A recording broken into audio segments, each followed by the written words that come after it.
Halo teman-teman, hari ini saya akan sharing mengenai deteksi dini dan pencegahan terhadap kanker leher rahim atau kanker serviks yang lebih sering dikenal dan juga kanker payudara. Apa itu kanker leher rahim? Jadi kanker leher rahim atau leher rahim sendiri lebih sering kita ketahui sebagai serviks. Jadi serviks atau leher rahim itu merupakan bagian dari rahim yang terdapat pada puncak vagina, yang hanya dapat dilihat dengan alat yang kita namakan spekulum. Apakah itu kanker leher rahim? Jadi kanker leher rahim atau kanker serviks itu merupakan penyakit tumor ganas di leher rahim yang dapat menyebar atau bermetastasis ke organ-organ yang lain dan menyebabkan kematian. Bisa kita lihat ini merupakan leher rahim atau serviks. Jadi kita masukkan alat melalui sini, melalui dinding vagina ini, kemudian kita bisa melihat ke arah dalam. Jadi kanker leher rahim atau kanker serviks itu ada beberapa stadium. Jadi dari stadium 1A seperti begini, stadium 1B sudah seperti begini, dan stadium 2B sudah secara keseluruhan mengenai bagian serviks. Jadi ini bisa kita lihat anatominya, ini merupakan leher rahim, ini merupakan liang senggama.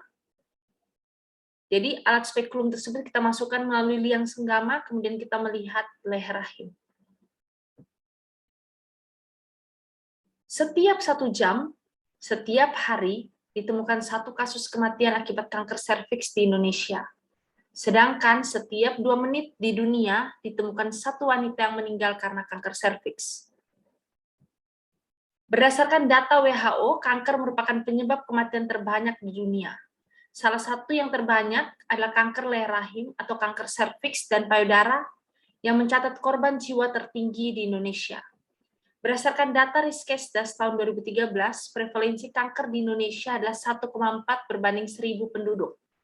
Berdasarkan data Sistem Informasi Rumah Sakit tahun 2010, kasus rawat inap kanker payudara sebesar 12.014 kasus atau sebesar 28,7%, dan kanker leher rahim sebesar 5.349 kasus atau sebesar 12,8%. Siapa saja yang bisa terkena kanker? Yang bisa terkena kanker serviks atau kanker leher rahim adalah semua wanita di seluruh dunia. Apa penyebab kanker leher rahim? Jadi penyebabnya adalah human papillomavirus atau virus papiloma, di mana virus papiloma tersebut bisa kita dapatkan melalui penularan melalui hubungan seksual penderita yang terinfeksi virus papiloma bisa saja tidak mengalami gejala, tetapi tiba-tiba sudah berubah menjadi kanker. Jadi dalam beberapa tahun timbul lesi prakanker pada leher rahim, dan bila tidak ditemukan dan tidak diobati dapat timbul kanker leher rahim atau kanker serviks. Faktor risiko, jadi ada merokok. Merokok dapat menjadi faktor risiko bagi banyak sekali penyakit, termasuk kanker. Kanker payudara, kanker paru-paru, kanker serviks, karena merokok dapat menyebabkan adanya radikal bebas yang tidak bagus untuk tubuh, dapat sebagai pencetus daripada berbagai macam kanker dan berbagai macam penyakit. Kemudian sistem imun yang rendah juga dapat menyebabkan sering sekali terinfeksi berbagai macam virus dan penyakit, sehingga dapat timbul adanya kanker serviks. Bila sistem imunnya lemah, kemudian dia terserang berbagai macam penyakit, dia bisa saja kena. Jadi sistem imun yang rendah juga dapat menyebabkan terserang berbagai macam penyakit, bukan cuma kanker. Ibu dan saudara perempuan, riwayat pap smear yang positif, penyakit menular seksual, usia hubungan seksual yang kurang dari 20 tahun, dikarenakan belum mature, atau belum, di mana di sini belum, organ reproduksinya belum berkembang secara sempurna. Kemudian berganti-ganti pasangan seksual juga dapat menyebabkan risiko terjadinya kanker serviks atau kanker leher rahim. Faktor pola makan mulai dari penyedap rasa, pemanis buatan, zat pengawet makanan, zat pengenyal makanan, zat pewarna, nitrosamin diasap atau dibakar, makanan-makanan yang diasap, dibakar, lemak-lemak jenuh. Sedangkan kita harus perbanyak makanan dengan tinggi antioksidan, seperti buah dan sayur-sayuran, sehingga bisa menjadi penangkal terhadap radikal bebas dan penangkal terhadap berbagai macam kanker-kanker. Jadi untuk gejala-gejala kanker serviks, di mana di sini bisa sejak keluar darah setelah berhubungan seksual, keluar cairan dari vagina yang tidak normal, mens yang tidak teratur, pendarahan setelah menopause, nyeri perut, berat badan menurun. Sebenarnya berat badan menurun bisa terjadi pada segala jenis penyakit kronis atau penyakit kanker lainnya. Pendarahan pada vagina, muncul darah seperti menstruasi, pusing dan kelelahan, tinja berdarah. Tinja berdarah juga bisa terjadi pada berbagai macam penyakit lain. Jadi ada gejala-gejala spesifik dan ada juga gejala-gejala yang tidak spesifik. Kaki bengkak dan nyeri perut. Cara mencegahnya dengan melakukan vaksinasi. Setiap pada pasangan, jangan merokok, memelihara kebersihan tubuh, dan lakukan pap smear secara berkala. Pencegahannya kita lakukan pap smear. Jadi bila sudah menemukan adanya kelainan seperti munculnya pendarahan, adanya kelainan pada serviks, bisa langsung kita obati, bisa langsung kita cari tahu apa penyebabnya. Ini alat besi yang kita masukkan melalui liang senggama atau dinding vagina ini merupakan spekulum, di mana untuk melihat serviks atau leher rahim. Tes IVA juga bisa kita lakukan, biasa pada usia 30-50 tahun. Kapan? Setiap saat. Minimal 5 tahun sekali diperiksa oleh dokter atau bidan, di mana di puskesmas ataupun rumah sakit. Bagaimana kalau IVA positif? Kalau IVA positif kita lakukan krioterapi. Krioterapi di mana di sini kita lakukan pendinginan pada bagian serviks tersebut. Kita lakukan di rumah sakit dengan kesiapan alat yang memadai. Jadi bila IVA negatif, ulang pemeriksaan 5 tahun kemudian. Bila positif dan telah dilakukan krioterapi, kita kontrol pasca tindakan 2 minggu dan lakukan pemeriksaan ulang IVA 3 bulan kemudian. Ingat vaksinasi untuk perlindungan. Kanker payudara. Payudara sendiri itu tersusun oleh banyak kelenjar, otot, ataupun tersusun oleh jaringan-jaringan lemak. Jadi di sini ini dari masa pubertas, masa kanak-kanak, masa pubertas sampai dewasa, di mana pertumbuhan dari payudaranya.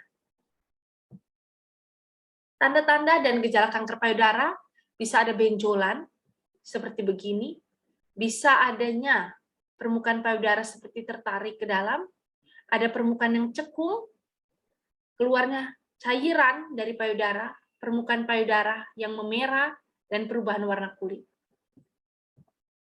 Apa itu kanker payudara? Jadi kanker payudara adalah penyakit tumor yang mengenai seluruh jaringan payudara kecuali jaringan kulit payudara yang dapat menyebar atau bermetastasis dan menyebabkan kematian. Faktor risikonya yaitu usia lebih dari 40 tahun, menstruasi atau haid pertama yang kurang dari 12 tahun, berhenti haid atau menopause yang lebih dari 50 tahun, tidak menyusui, tidak mempunyai anak, kehamilan pertama pada usia lebih dari 35 tahun, riwayat tumor jinak sebelumnya, dan riwayat keluarga dengan kanker. Atau secara genetik, ada keluarga yang memiliki riwayat kanker. Upaya pencegahan kanker payudara yaitu dengan pola hidup sehat, dengan cerdik, cek kesehatan secara teratur, enyahkan asap rokok, rajin aktivitas fisik, diet sehat dengan kalori seimbang, istirahat cukup, kelola stres. Cegah kanker dengan deteksi dini, sadari, dan sadanis. Deteksi dini kanker payudara bisa dilakukan dengan sadari dan sadanis. Sadari sendiri adalah pemeriksaan payudara sendiri, sadani sendiri adalah pemeriksaan payudara klinis. Bisa dilakukan oleh tenaga kesehatan yang mengerti. Bertujuan untuk menemukan benjolan dan tanda-tanda lain pada payudara sedini mungkin agar dapat dilakukan tindakan secepatnya.